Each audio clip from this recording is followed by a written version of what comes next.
She laughed at her own grave. I swear I saw it with my own eyes. A woman, wrapped in a tattered wedding dress, sitting by the graveyard under the old baobab tree. The night was dead quiet, but her laughter, it cut through everything. It wasn't happy or sad, it was hollow, empty, and wrong.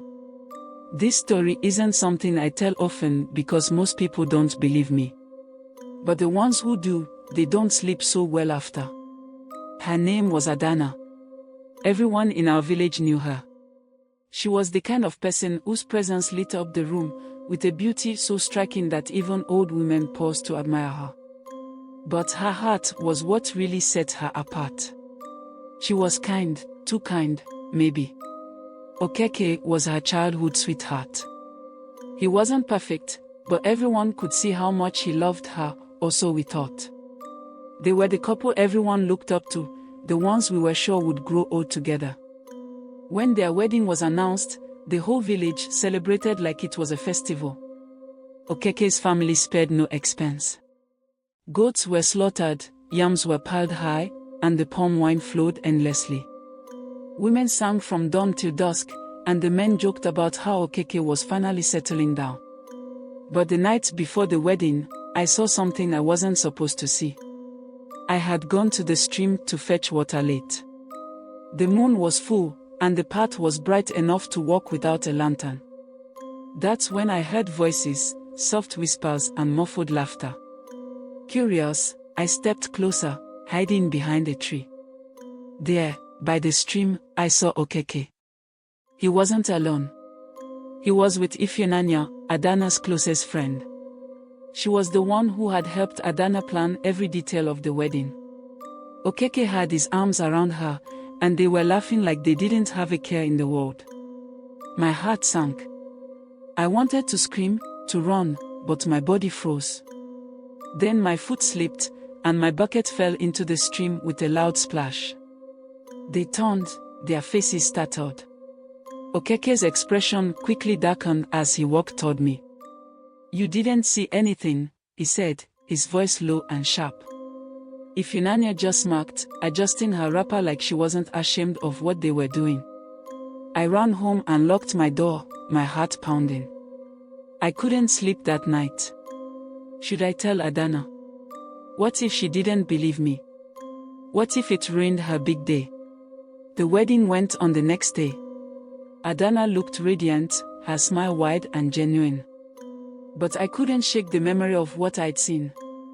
Okeke acted normal, as if nothing had happened, and Ifeanyi stood by Adanna'S side like the loyal friend she pretended to be. 3 days later, everything changed. Adanna was missing. Her body was found by the river, still in her wedding dress. Her face was pale, her eyes wide open, and her lips twisted in what looked like shock or pain. Some people said she slipped and drowned, but others whispered something darker. They said Okeke had humiliated her on their wedding night by leaving her alone to be with Ifeanyi. They said Adanna couldn't bear the shame and ended her life. The village buried her under the baobab tree, the one where young lovers used to meet. But her story didn't end there. It started with small things. Okeke's farm, which had always been lush and green, turned brown overnight. His goats began dying, their eyes wide open like they'd seen something unspeakable. Then Ifeanyi fell ill. She couldn't eat, couldn't sleep. She told anyone who would listen that she heard Adanna'S voice outside her window every night, singing softly. At first, people dismissed it as guilt or imagination. But then the singing spread. Others heard it too, low, haunting melodies that seemed to come from nowhere. One night, a group of us decided to find out what was going on. We followed the singing to the graveyard. The air was thick, the kind that makes your skin crawl. That's when we saw her. Adanna. She was sitting on her own grave, her wedding dress soaked and torn. Her head was tilted slightly, her long braids falling over her face.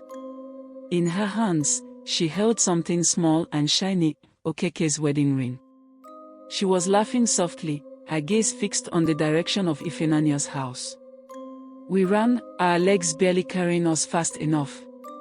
I didn't sleep that night, and neither did anyone else who was there.